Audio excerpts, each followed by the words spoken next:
Very good morning class 10th Hindi medium students. कल हमने lesson number 11 wind को यहाँ पर पढ़ लिया था और इस पोएम को हमने समझ भी लिया था।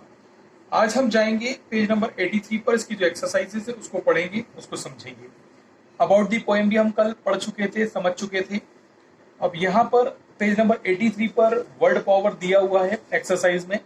इसमें पहला दिया है match the following word with the rhyming ones. मतलब आपको क्या करना है, राइमिंग वर्ड्स होते हैं जैसे little little, sorry twinkle twinkle little star. ओ मैं भूल गया, आगे क्या है मुझे याद नहीं आ रहा है। राइमिंग वर्ड्स क्या होते हैं? Twinkle twinkle little star, how I wonder what you are. Star और आर ये क्या है? राइमिंग वर्ड्स हैं। तो जो आखिरी के शब्द होते हैं जो एक दूसरे से मैच करते हैं राइमिंग वर्ड्स कहलाते हैं। तो हमें वैसे ही राइमिंग वर्ड्स को क्या करना है, यहाँ पर मैच करना है। तो सेक्शन ए में जैसे पहला दिया हुआ है एग्जांपल डिड और हिड, तो ए और बी दो दिए हुए हैं। हाई तो उसका क्या हो सकता है? Sky. Pass grass, long song, call all, old cold. सुन करके लगा लीजिए और ये बिल्कुल सही है, don't worry about it. Page number 84 पर आते हैं। यहाँ पर दिया है give one words of the following expressions. नीचे दिए गए कुछ जो सेंटेंसेस दिए हैं उसके वन वर्ड दीजिए, मतलब अनेक शब्दों के लिए एक शब्द देना। Air that moves quickly as a result of natural forces, मतलब विंड, हवा जो प्राकृतिक बल की वजह से बहती है उसे हम विंड कहते हैं। To put something in a secret और अननोन प्लेस, किसी चीज को किसी ऐसी जगह पर जिसे कोई जानता ना हो वहां पर रख देना, उसे हम कहते हैं छुपाना, मतलब hid, HID। Large and dangerous animal, कल हमने बात करी थी, बीस्ट। अ डिवाइस और a person that produces a current of air, वह व्यक्ति जो करंट प्रोड्यूस करे डिवाइस या किसी उसके थ्रू, किसी डिवाइस के थ्रू, उसे हम क्या कहते हैं? ब्लोअर। क्योंकि ग्लोसरी में दिया हुआ है डिवाइस और a person that produces a current of air, that is called blower. C. Here are few words beginning with wind. Study the meanings carefully and fill in the blanks, making necessary changes.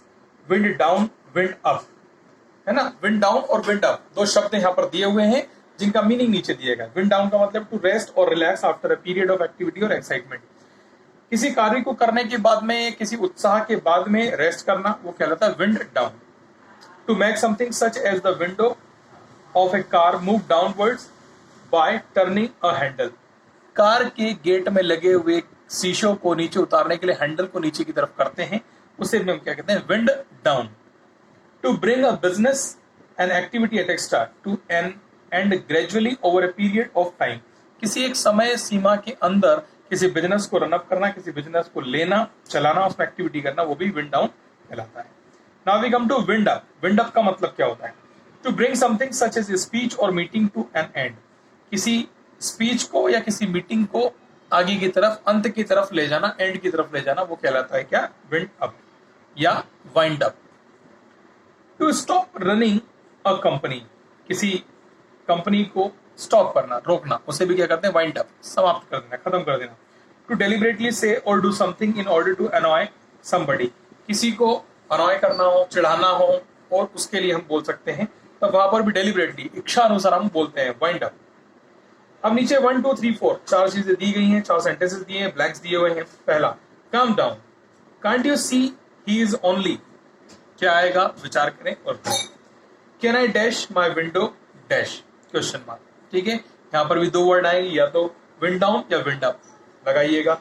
If you all agree let's dash dash the discussion. Okay, समझ रहे हैं आप? इस चीज को भी complete कीजिएगा। Many governments are dash dash their nuclear programmes. ठीक है, तो यहां पर वाइंड अप और वाइंड ब्लो दोनों को, वाइंड डाउन दोनों को मिलाकर के आपको बनाना है। फिर क्वेश्चन आंसर्स हैं। Who takes the kites high? Wind. What does the wind always do? क्या करती है? सॉन्ग सुनाती है, loud song. How does the wind work? Wind कैसे वर्क करती है? दिन भर बहती रहती है, फोर्स लगाती रहती है। What does the poet want to know about the wind? Poet wind के बारे में क्या जानना चाहता है? वो उसे देखना चाहता है। What does the poet ask in the last stanza? Poet ने आखिरी स्टेंजा में विंड से क्या पूछा है? उसने ये पूछा है कि तुम कैसी हो, जवान हो, यंग हो, या ओल्ड हो, या बच्चे के जैसी हो। What are the types of work of the wind as described in the poem? कौन कौन से कार्य करती है जैसे इस पोएम में डिस्क्राइब किया गया है, आप सभी को कल बताया गया है, वहां से आप लिख सकते हैं. What does the poet want to know about the blower, the wind? Poet जो एक हवा है जिसमें बल होता है, किस तरह से चलती है उसके बारे में जानना चाहता है. यहाँ पर ये दिया हुआ है. तो लिसनिंग टाइम है. लिसनिंग टाइम में एक पैराग्राफ दिया हुआ है, इसे आप पढ़ सकते हैं और नीचे दिए गए कुछ स्टेटमेंट्स को आप कंप्लीट कर सकते हैं. ये आप खुद को करना है. स्पीकिंग टाइम में भी आपको सिर्फ बोलना है, बताना है.